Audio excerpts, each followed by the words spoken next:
BJP का यही कहना है कि काठ की हांडी बार बार चढ़ती नहीं है और बीजेपी को छोड़ने के बाद जितने 3 उपचुनाव हुए 2 में बुरी तरह से जेडीयू हारी है।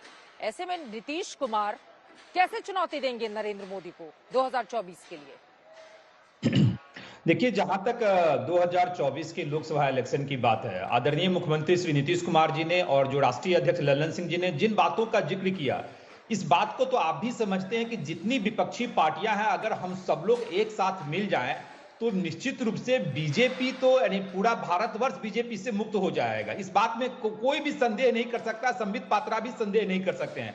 अब बात यहां उठती है कि जितनी विपक्षी पार्टियां हैं एकजुट कैसे हो, उसी की प्रयास जो है उसी पे लगातार हम लोग वर्क कर रहे हैं। आदरणीय नीतीश कुमार जी का जो सोच है, जो अनुभव है, जो राजनीतिक जो अनुभव है, निश्चित रूप से उसका फायदा विपक्षी पार्टियों को मिल रहा है। और हम सब लोग मिलकर यही प्रयास कर रहे हैं कि जितने लाइक माइंडेड पार्टियां हैं, चाहे किसी भी स्टेट में हो, हम सब लोग एक प्लेटफॉर्म पे आवे और मेन फ्रंट बने। जो आदरणीय नीतीश कुमार जी ने कहा, थर्ड फ्रंट नहीं, मेन फ्रंट बीते 10 सालों से जेडीयू की क्या विचारधारा है, क्या स्टैंड है, वो समझ में नहीं आ रहा है ना। आप मेरी बात तो सुने। बीते 10 सालों से कभी इधर कभी उधर, मोदी को हराने के लिए 14 में अलग तो गए थे आप लोग। आपका क्या हाल हुआ था बिहार में? 2 सीटों पर जेडीयू को जीत मिली थी। कैसे देंगे आपको समझ में आ रही है ये चीजें? गुजरात में 156 सीटें जीतने वाली बीजेपी, जिसको 50% से ज्यादा वोट शेयर मिला है।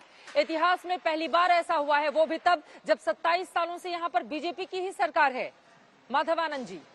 चित्रा जी, आपने बड़ा अच्छा कहा। आप अगर नीतीश कुमार जी की इतनी लोकप्रियता है, तभी तो लगातार 17-18 साल से बिहार वासियों की सेवा कर रहे हैं, लगातार मुख्यमंत्री जो है बने हुए हैं। तो कहीं ना कहीं बिहार के जितने भी लोग हैं, उनका जन समर्थन उनको प्राप्त है। जहां तक अब आपने बात की, कोई विचारधारा नहीं है, कभी इधर कभी उधर, समय परिस्थिति के अकॉर्डिंग पार्टी डिसीजन लेती है। पहले की बीजेपी, जब अटल आडवाणी जी का युग था, उस समय के बीजेपी कुछ और थी, आज की बीजेपी कुछ और है। और 2015 में जहां तक आपने जिक्र किया, जनता दल यूनाइटेड अकेले चुनाव लड़के भी दिखा चुकी है। और उस समय भी मेरा जो परसेंटेज ऑफ वोट था, लगभग जो है, जो आपने सही कहा, 17-18% के आसपास है। देखिए, आपने परसेंटेज ऑफ वोट की बात, रिजल्ट तो प्रचंड लहर थी। 2014 में तो सब 2014 में तो 14 की सीटें कितनी थी सर? सीटें कितनी थी? दो सीट जीते थे हम लोग। मैं बता तो रहा हूँ, मैं कहाँ छिपाने की तो कोई बात नहीं है। गुजरात में भी लहर ही है। बिना लहर के कोई 50% से ज्यादा वोट शेयर कैसे हासिल कर सकता है? माधवानंद जी, बिना लहर के 156 सीटें 182 में से 86% सीटें हासिल कर ली हैं बीजेपी ने गुजरात की। हिमाचल तो बीजेपी हारी है ना। हिमाचल तो बीजेपी हारी है ना। एमसीडी का चुनाव दिल्ली में बीजेपी हारी है ना। बिल्कुल हारी है। क्या उड़ीसा में नवीन पटनायक जी कितने वर्षों से मुख्यमंत्री हैं। कुछ जगह के ऐसे होते हैं, लेकिन इसका यह कतई अर्थ नहीं है कि गुजरात में अगर बम्पर जीत हो गई तो 2024 में मोदी जी को कोई रोकने वाला ही नहीं है। हम लोगों की यही इच्छा है कि तमाम पॉलिटिकल पार्टियां सब आपस में बैठे और निश्चित सफलता मिलेगी। हाँ, इसमें कोई संदेह चित्राजी नहीं है। और मैं हम लोग सुधांशु त्रिवेदी जी, आप जवाब दीजिए। नीतीश कुमार ने 2 टूक कह दिया है कि विपक्षी दल एकजुट होंगे तो थर्ड फ्रंट नहीं मेन फ्रंट बनेगा और बीजेपी को गद्दी से बाहर कर दिया जाएगा। सुधांशु त्रिवेदी जी, 2024 में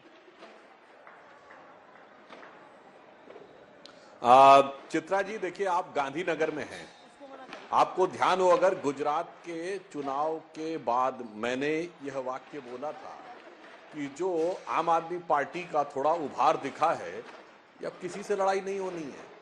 यह चुनौती हमारे लिए नहीं है, यह चुनौती मोदी जी के लिए नहीं है, यह चुनौती है उनके लिए जो विपक्ष की तरफ से उम्मीदवारी की आस सजोए बैठे थे। नीतीश जी के लिए चुनौती है, ममता दीदी के लिए चुनौती है, केसीआर जी के लिए चुनौती है, या यदि कोई माने शरद पवार जी वगैरह, उनके लिए चुनौती है। तो मुझे लगता है कि जो इस प्रकार का दावा जदयू के द्वारा किया जा रहा है, और कुछ नहीं, जो कुछ गुजरात के चुनाव परिणाम और रोकना पड़ा है। गुजरात के मुख्यमंत्री भूपेंद्र पटेल ने शपथ लेने के बाद पहली बार मीडिया से बातचीत की है। गोपी घांगर मेरी सहयोगी ने उनसे सीधे सवाल पूछे, क्या रहने वाला है उनका अगले 5 सालों का एजेंडा। सुनिए, मुख्यमंत्री भूपेंद्र पटेल की ओर से गुजरात को लेकर क्या मिला है। इस जीत को लेकर क्या कहेंगे आप? ये गुजरात की जनता की जीत है, माननीय नरेंद्र भाई के पर विश्वास की जीत है। और ये विकास की जीत है। अगले 5 साल आपका क्या टारगेट रहेगा? किस तरीके से गुजरात को कहाँ ले जाना चाहते हैं? हमने माननीय नरेंद्र भाई का संकल्प है कि गुजरात को विकसित, जो भारत को विकसित राष्ट्र बनाना है, वो तो गुजरात को भी हम विकसित राज्य बनाएंगे और आगे ले जाएंगे। Thank you. चलिए, आज तक से बात करने के लिए शुक्रिया। तो ये थे भूपेंद्र पटेल, जिनका कहना है कि गुजरात को उस ऊंचाई पे ले जाना है जहां पे देश ऊंचाई के लिए प्रधानमंत्री नरेंद्र मोदी ने सपना देखा है। कैमरामैन अनिल जायसवाल के साथ गोविंद भांगर, अहमदाबाद आज तक।